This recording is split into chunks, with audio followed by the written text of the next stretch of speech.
Very exciting day today, starting primer to really start to get into the work that feels more like finish work. And we have the dream team on it. You know, they say you get what you pay for when you accept the cheapest bid, and these guys were free, so I don't know what we're gonna get. Jess Kaplan, the Temple University Political Science. Carrie Hytham Morgan, Eastern University, Communications.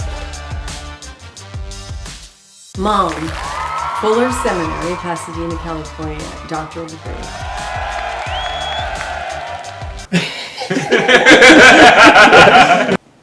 Great. Westchester University. Music. To be honest, I can't really tell if this crew is over or under qualified, but I'm sure it'll turn out fine. And hey, we're saving $25,000 here, not going with a professional painter, so shout out to friends and family for making it happen on a budget.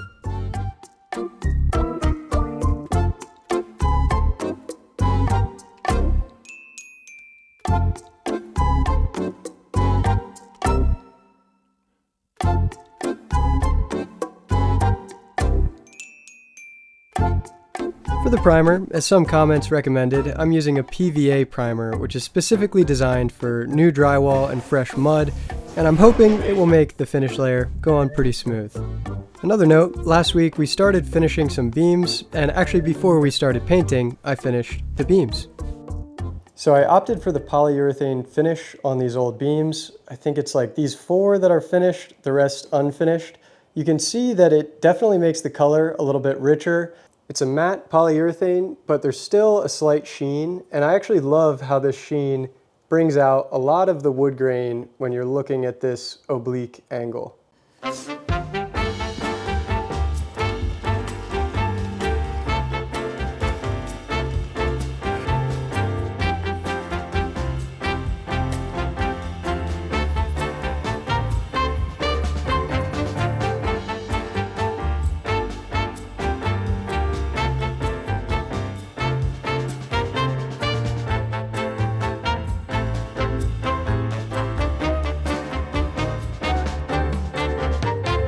Wow, check it out, it's done.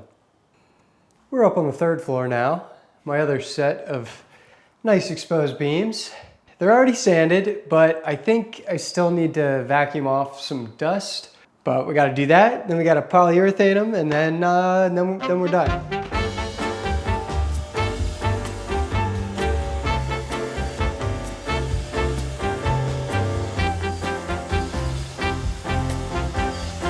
It's already 4:46 on this lovely Philadelphia afternoon, but I want to try to get this finished because tomorrow we're going to start priming. So yeah, I'm going to see how quick I can do this. I think we're all ready to go. I did some minor touch-ups on sanding. I got a clamp over there and some wood glue holding something together. Yeah, lots of little things, but I like the way they look. I want to lock it in.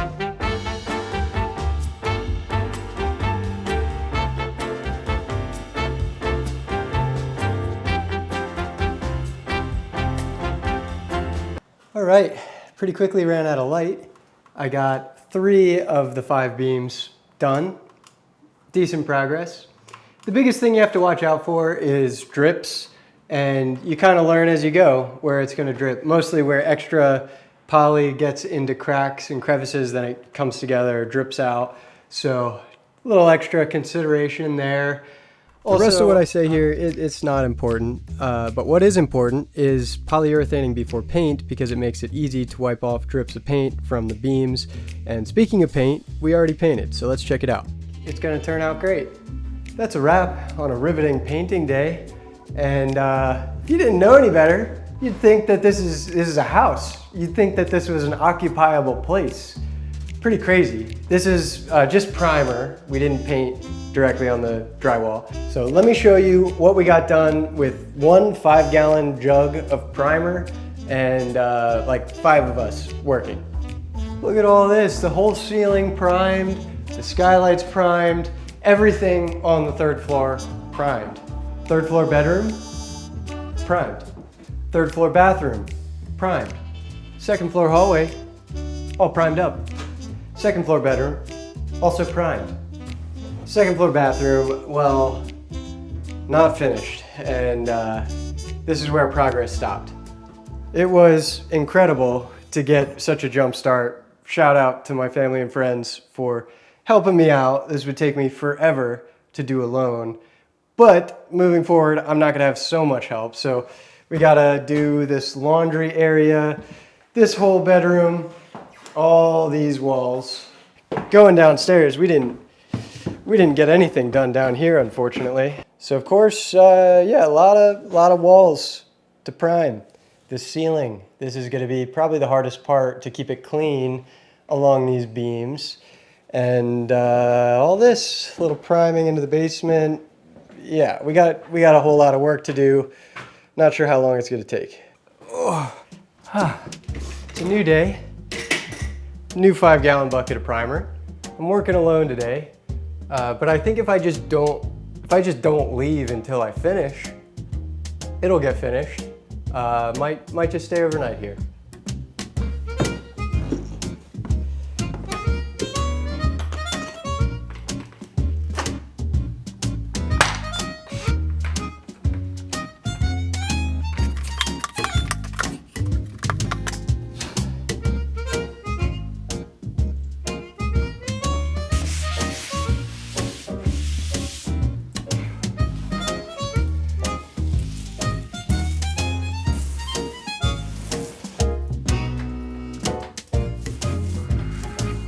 One of the hardest parts of this process is the fact that the drywall mud is white and primer is white as well.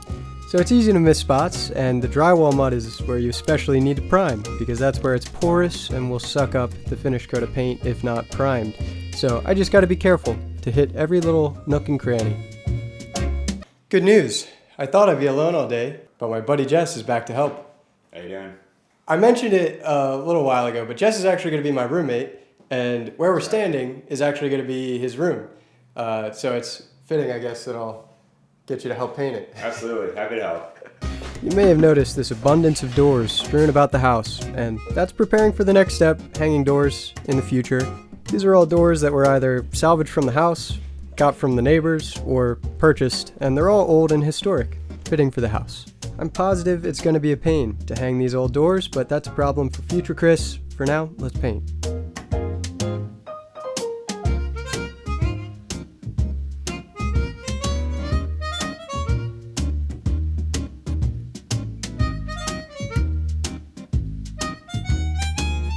Little does past Chris know that painting this PVA primer on this exterior mass masonry wall is going to prove to be a bad idea. Let me know in the comments if you know why. But hey, not a big deal. I know a guy, future Chris, who's going to love chipping off paint from this wall for the next 2 weeks. Good news, Jess's bedroom is almost done. Bad news, Jess is gone. But it was a great help. He was here for like hour and a half. I can use all the help I can get, so back to just me here.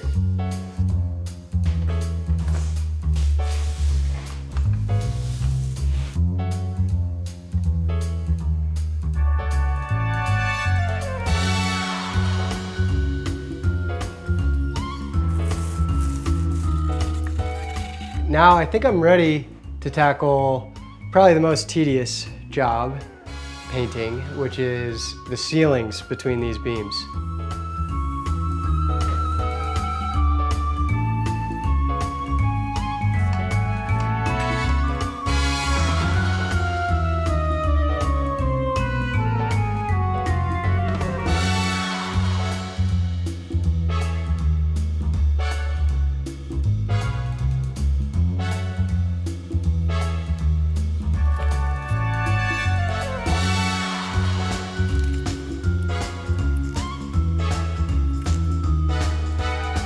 Whew, I've had more than enough of that. I only finished with 2 of these bays, and I have 1, 2, 3, 4, 5, 6, 7 to go.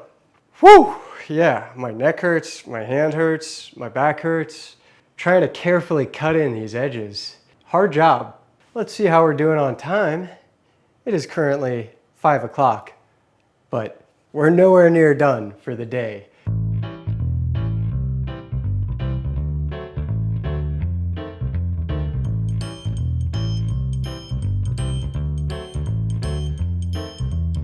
Quick time check. It's a little after 7 o'clock. Just got some dinner, and I'm gonna paint for the next 3 hours.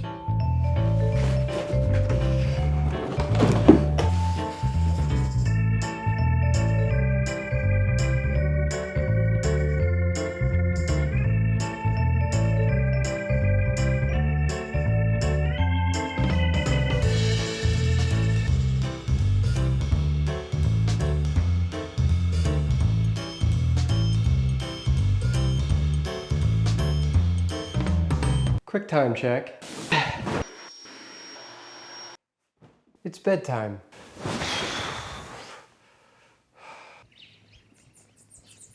Good morning. I I totally forgot a blanket or a sheet, and I woke up at like 2 a.m. and it was like 35 degrees outside. It's freezing. So surprisingly, sliding on a trash bag kind of keeps in a lot of the heat.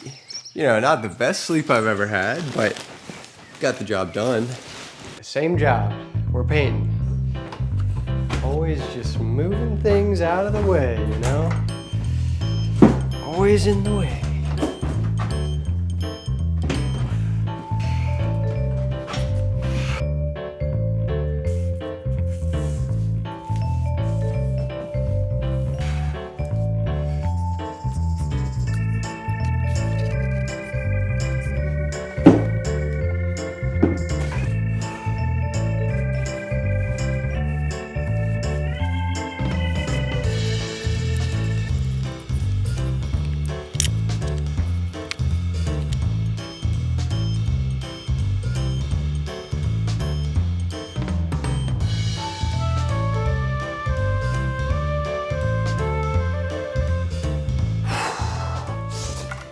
This is the very last of the second 5-gallon jug. It has been a long 3 days of painting. Oh boy.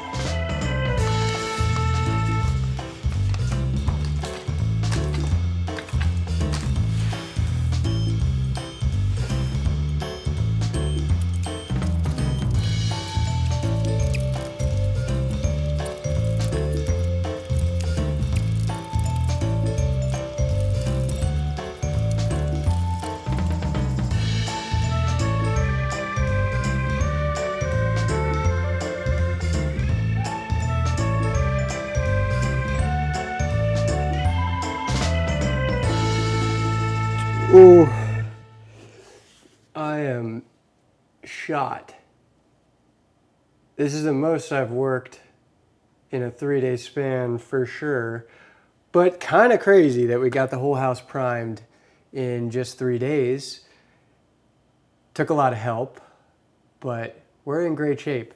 Now, moving forward, I actually want to finish up the paint on the second and third floor to get ready for the LVP floors. All right, I know everyone's gonna say LVP, you can't put LVP in your house, but there's a good reason.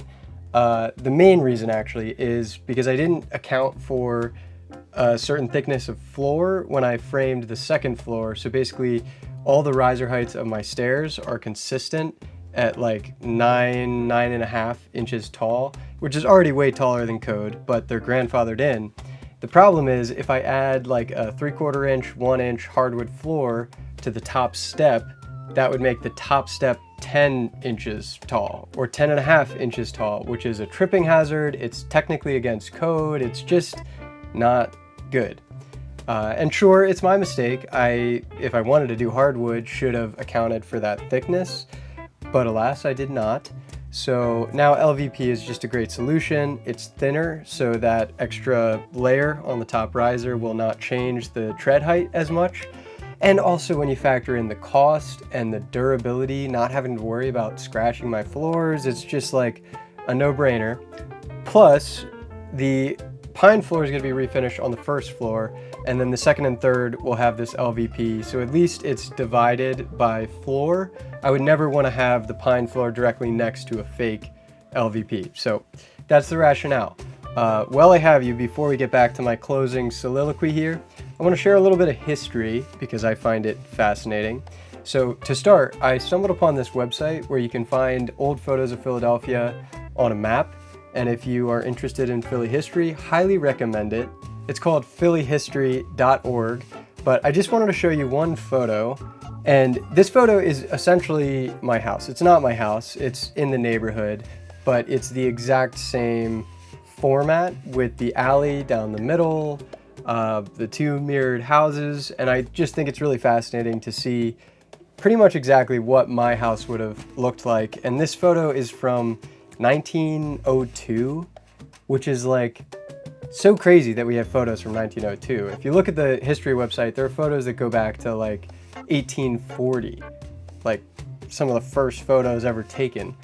So highly recommend looking at that. I just think this is cool. Hope you think that's cool. Then another thing to share.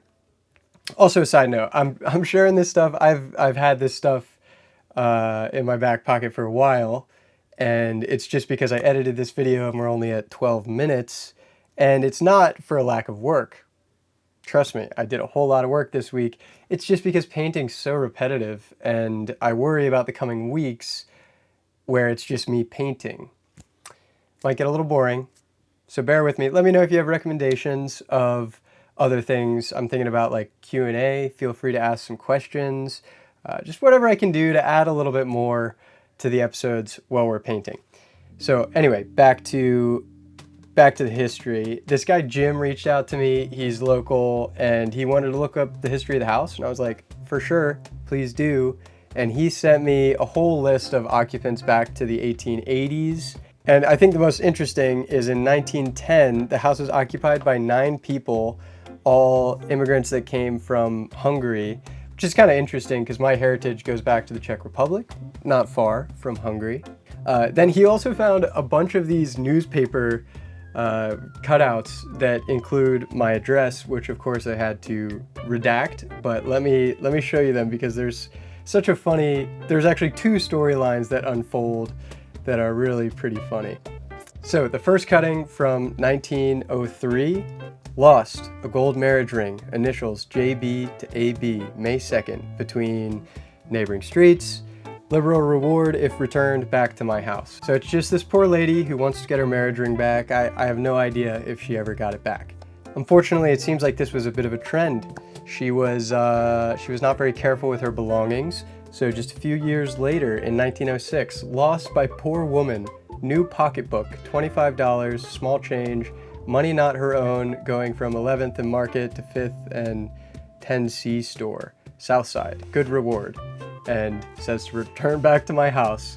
So she kept losing her things, and then very tragically in 1908, I'm actually not sure if this is the same person, but I don't know, it might be, but it seems like she might have lost her life. Laura, wife of Charles Dallison and daughter of Peter and Sloane Neisverder. In her 25th year, relatives and friends, also members of the Hancock Street ME Church, are invited to attend the funeral. So yeah, interesting little story there. And then actually earlier to this whole saga, if we take a trip back to 1891, there was someone else living in the house, and here's the clipping. A faithless porter arrested, Frederick Reinwald, living at my house, was arraigned before Magistrate Clement yesterday on charges of robbing Horstman and Sons, manufacturers of military goods, 5th and Cherry Street.